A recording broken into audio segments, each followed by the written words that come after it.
The harder you chase happiness, the faster it runs. We spend our lives sprinting towards something that cannot be caught, like a child running after a butterfly. Each time we think we're close enough to hold it, it slips into the wind, delicate and untouchable.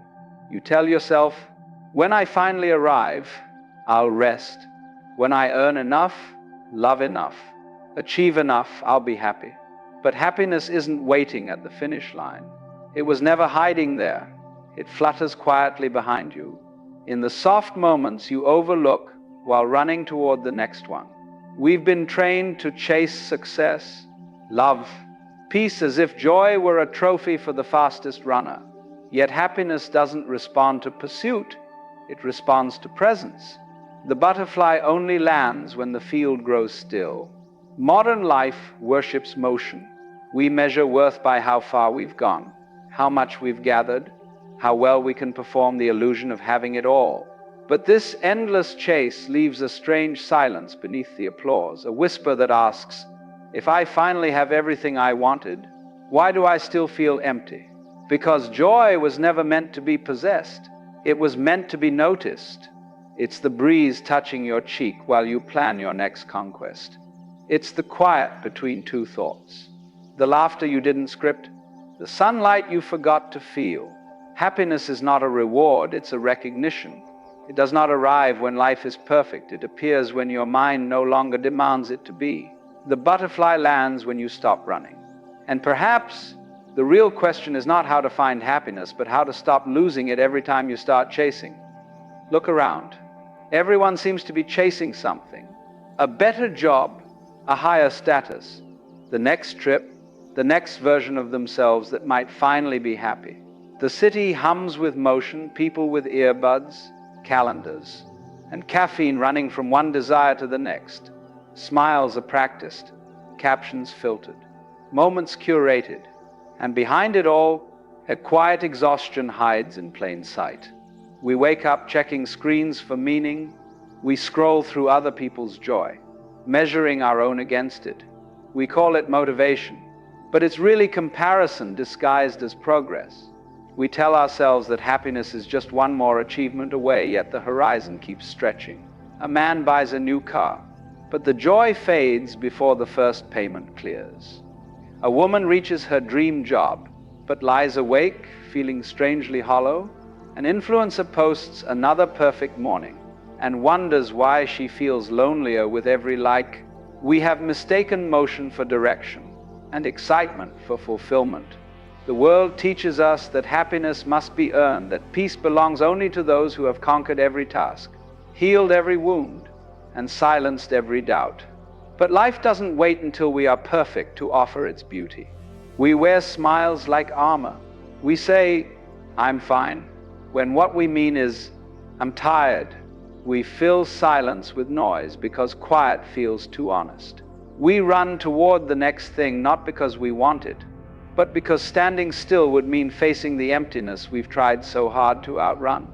And so we chase endlessly, breathlessly through careers, relationships, goals, and gadgets. Yet beneath the running lies a simple truth. What we call happiness is often just relief from our own restlessness. We've confused distraction with joy. We've mistaken survival for living. Happiness is not something missing from life. It is something missing from awareness. We chase joy as if it were an object scattered somewhere in the world, hidden in achievements, possessions, or approval. Yet joy is not out there. It's the quiet presence that has always been in here. The tragedy is that we search for what we already are, believing the search itself will save us. The mind, like a restless stage director, cannot sit in silence.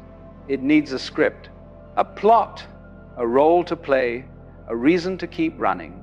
It whispers, when I become that, when I get there, then I will be whole. And we believe it, again and again. But the mind is addicted to distance. Its promises always exist a few steps ahead, just enough to keep us moving, but never enough to let us arrive. The truth is, happiness cannot coexist with the tension of pursuit. The moment you chase it, you create the very separation that keeps it away. It's like trying to grasp sunlight with your hands.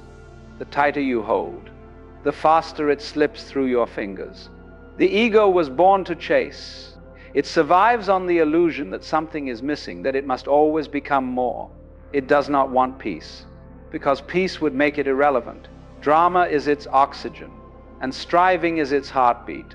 As long as you keep running, the ego feels alive. But when you stop, when you truly stop, it trembles, because in stillness, it cannot find itself. That is why we confuse happiness with goals.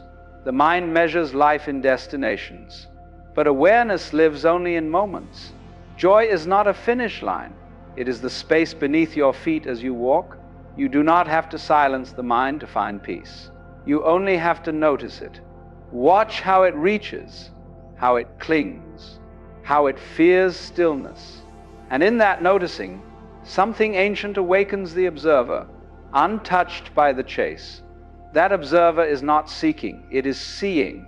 When you realize this, the butterfly of happiness no longer feels like something you must catch. It flutters through your awareness freely. And sometimes, when the air grows still, it lands softly on your shoulder. The mask never imprisoned you. Your belief that it was you did. There was once a woman who lived for joy, or so she thought. She had built her life like a monument to happiness. A beautiful house, a husband who adored her, a career that shone like a medal. Her social feeds were full of sunsets and smiles. And people often said, "You're so lucky. You must be so happy." But every night, when the lights dimmed and applause faded, she felt an emptiness she couldn't name. It wasn't sadness exactly, more like the quiet ache of something unfinished, something missing. She tried to fix it the only way she knew how, by doing more. Yoga classes, journals, gratitude lists, even therapy, not to understand, but to improve. Happiness became another project to complete. One evening, while tending her garden, she noticed a small butterfly resting on a leaf. Its wings shimmered gold in the fading light. She smiled and reached for her phone, maybe a photo, a caption about mindfulness. But as she stepped closer, the butterfly lifted, light as breath, and drifted away. She followed it across the yard, through the fence, into the field beyond. Each time she neared, it rose just beyond reach, as if teasing her. Finally, breathless, she stopped. The world was silent. Her phone screen had gone dark. And in that stillness, she heard something she'd never noticed before. The sound of her own breathing, the rustle of grass, the hum of evening insects, the sky glowing red, then softening into blue. The butterfly had vanished. But for the first time, she felt no loss. There was nothing to capture, nothing to prove, only this vast, quiet presence. A peace not achieved but remembered. She didn't become someone new that evening. She simply stopped pretending to be the woman who needed to chase happiness. The next morning, her life looked the same: coffee, work, traffic, laughter, but something invisible had shifted. She was no longer chasing moments. She was living them. And sometimes, when she sat by the window in silence, a butterfly would land on the sill. She never reached for it again. She didn't become someone new, she just stopped pretending. The story of the woman and her butterfly is not hers alone. It is the quiet mirror of our collective life. As a species, we have turned the pursuit of happiness into a global ritual. We build entire economies around desire industries that promise joy in exchange for effort, money, and identity. We are taught to chase not only success, but the feeling of success, packaged in the shape of newness, progress, and praise. Every advertisement, every slogan whispers the same prayer: run faster, run toward the better body, the better partner, the better future. Run toward freedom, toward balance, toward your best self. But in this race, no one asks, who decided we had to run at all? We scroll through masks, compare masks, and fall in love with masks. The theater of modern life rewards performance over presence. We perform wellness, perform spirituality, even perform authenticity, saying, "I'm at peace," while secretly counting the likes beneath the post. And yet, beneath this collective play, something ancient in us longs to stop, to breathe, to simply exist without needing to become anything else. But the world has made stillness suspicious. If you are not chasing, people assume you have given up. If you are not producing, you are called lazy. If you are content, you are told you lack ambition when everyone acts. Truth becomes rebellion. To be genuinely at peace, to live without chasing, is to challenge an entire civilization built on restless striving. This is why awakening often feels lonely at first. You stop running and suddenly notice the world still sprinting past. But with time, you see it differently. Their noise no longer disturbs your silence. It becomes part of it. To awaken is not to destroy the theater, but to see the play for what it is. You still walk among others, speak, work, love, but from a place that no longer seeks to control the script. Life keeps unfolding, but you are no longer lost inside your role. And in that quiet seeing, joy returns not as a reward, but as a recognition. The butterfly never left the field. It was only waiting for you to stop chasing long enough to notice. The journey back to happiness is not a climb, it's a soft descent. Not a victory over the mind, but a gentle remembering of what was never lost.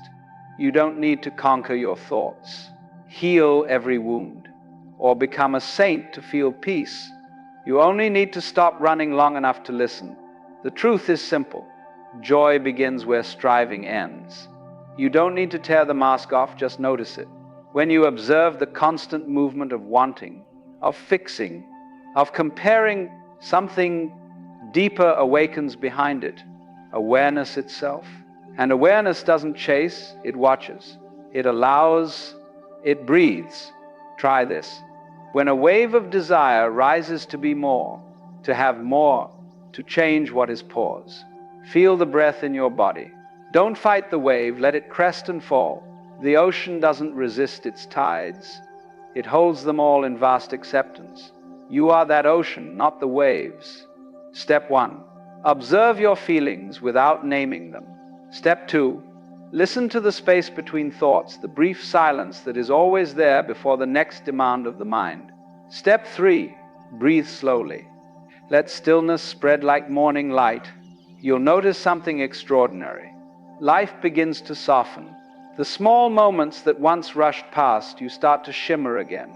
The sound of rain on the window, the warmth of tea between your hands, a friend's quiet laughter, all of it becomes alive. Luminous. Enough. The ego may still whisper, "You're wasting time." Let it. That voice has always mistaken being for doing. Happiness doesn't bloom from effort. It blooms from attention. To return to yourself is to return to now. Every breath is an invitation to stop searching. Every pause is a doorway back to peace. You begin to see that joy isn't something to find, but something that was waiting for you, patiently, beneath all the noise. And when awareness deepens, even suffering changes shape. Pain no longer feels like punishment, it becomes part of the dance. You realize that nothing in life was ever against you. It was all pointing you home. You are the ocean, not the waves. Imagine sitting quietly after a long play. The curtain has fallen. The applause fades. The lights dim, and only the soft hum of silence remains. For a moment, you no longer need to perform. You no longer need to be anyone. This is what awakening feels like, not a dramatic enlightenment, but a gentle exhale after years of holding your breath. You start to see that happiness was never hiding in success, relationships, or perfection. It was hiding behind the noise of your own becoming. The butterfly of happiness was never teasing you. It was teaching you. Every time you chased, it revealed the distance your mind created between you and life. Every time you stopped, it landed not because you caught it, but because there was nowhere left for it to flee. The mask was never your enemy. It was your teacher showing you how easily truth hides beneath applause. Every role you played, every desire that burned, every heartbreak that cracked you open, all of it led you here, to the quiet awareness, watching it all unfold. Freedom doesn't mean escaping the play. It means realizing you were never trapped in it. When you understand that, something magical happens. The play becomes beautiful again.